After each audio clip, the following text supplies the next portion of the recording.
And when you're in dry lands, your soil is alkaline. And then when you have kids, you're very likely to have a girl because alkalinity is very favourable to female births. And every desert in the world has an excess of females. And in the Kalahari, it's 9 ladies to 1 gentleman. And it's worse in the Sonora, it's 15 to 1. And so on. So you can go and choose the sex ratio you prefer. I'd advise you, however, to keep out of deserts. And notice also you've got to be a Muslim in deserts because you can have as many wives as you like, but you can't be a Christian in deserts because you're supposed to be stuck with 1 wife. And I mean, there's 15 of them hammering at you. I'd get up and dance sometimes in Mexico. We'd have our course in a cafe there, and we'd be dancing, and this girl I'm dancing with would say, you know, I adore you. Come home with me and I'll look after you for a few weeks. And she'd hand me this key, which is always attached to a very large piece of wood in Mexico. So it's large, you know, you can get 1 or 2 in your pocket, but at the end of the time you had 20 dances, you've got about 50 great big lumps of wood stuck all over you. And the only way I got out of it in the end was saying, just a minute, I'll get my interpreter. And I'd take their key back, because they didn't want the interpreter, because their suggestions were a bit naughty, you know. Yeah. So fighting the women off is a big job in deserts. Now, we're going now to the Kalahari and the Namib, and as far north as you like to the Sahel and amongst the Bantu. Now there's a huge dearth of men, gentlemen, but everybody who wants to has a baby, well, every woman. And the way she organises it is she waggles her bum at you.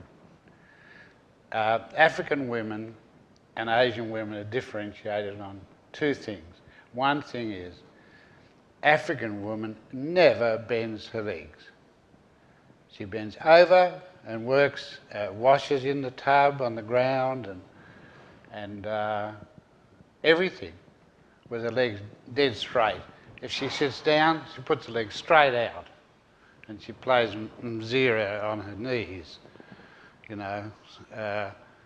She stums her little instrument there inside a gourd. She sounds like an orchestra. But she does not bend her legs. But if you go to Asia, women bend their legs up, got their legs up, knees near their ears most of the time. And they work very low down, very short handles on everything. And that's it. You can tell whether you're in Asia or in Africa. Have a look, see if women have bent their knees or not. So the African women are all bending right over.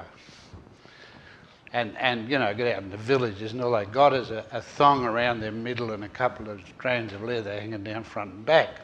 They're very economical in clothing. When you get to a village in Bantu Africa and you come out of your little hut, you might see as many as 20 bums wagging at you between you and the horizon. Now, that means you just got to go and give them a bit of a bunt. They're not wagging for fun. Now, if you don't, you're being very, very rude. So you report it into the chief, to the kotler, and they've got stakes driven, they throw you down, they tie you out to these stakes, and they thrash you with a jambok, which is a rhinoceros hide whip, and it makes big welts across you, and they come up and they're permanent.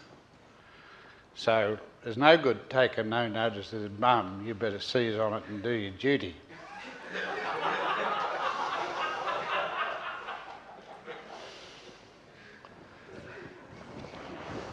Get a grip on yourself, son.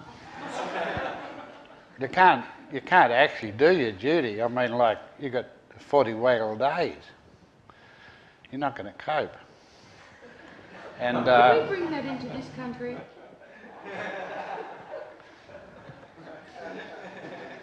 You could bring it in yourself. No one's going to come and bump me. Just hang on to your ankles and pray for the best. And so that's right across down to Africa. And so the women all have a chance of having a child because there's not that many men. And if you've got blue eyes and fair hair, well, look out, they'd like one of those. So, where were we? Why were we there?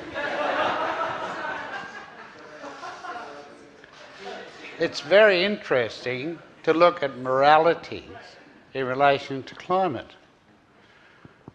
The Christians all occur, we're in zones, aren't we?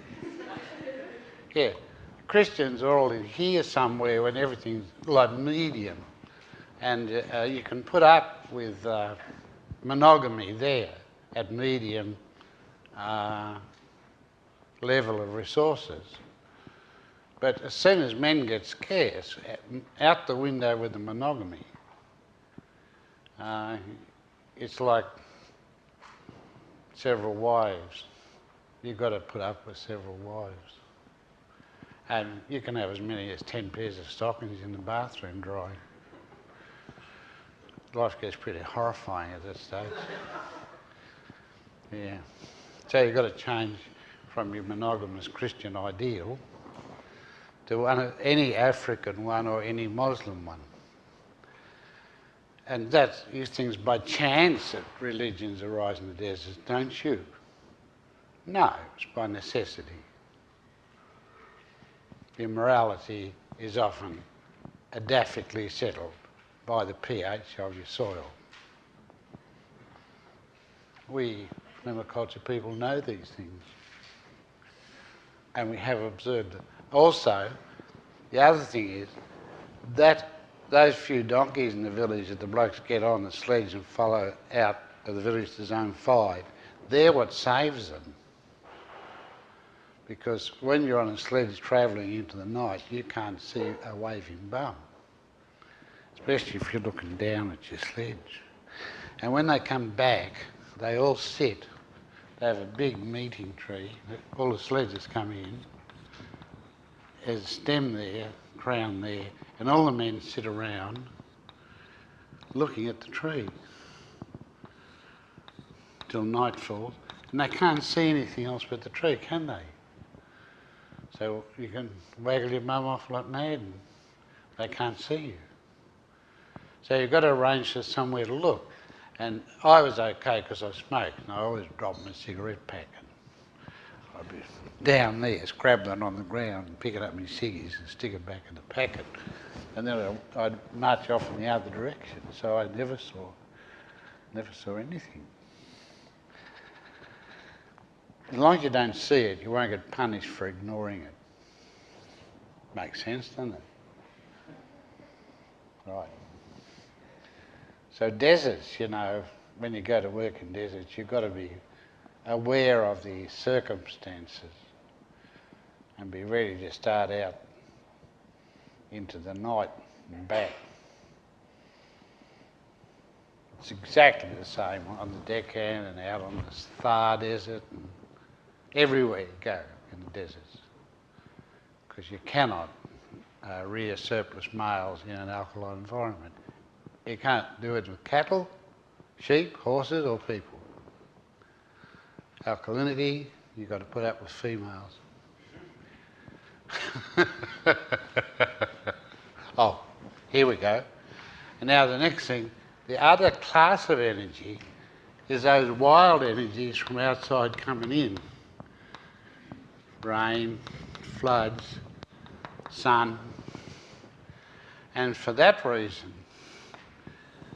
you've got to divide your area up from your village out into sectors from which the big winds blow, the fire comes, the floods come in, and put up either your harvesting arrangements or your guards in these sectors. Now, what have you made? You've made a spider's web, haven't you? Of which the rays govern external energies and the circles govern domestic energy. Now, if you put just that on any site, you're way ahead in efficiency to somebody who didn't.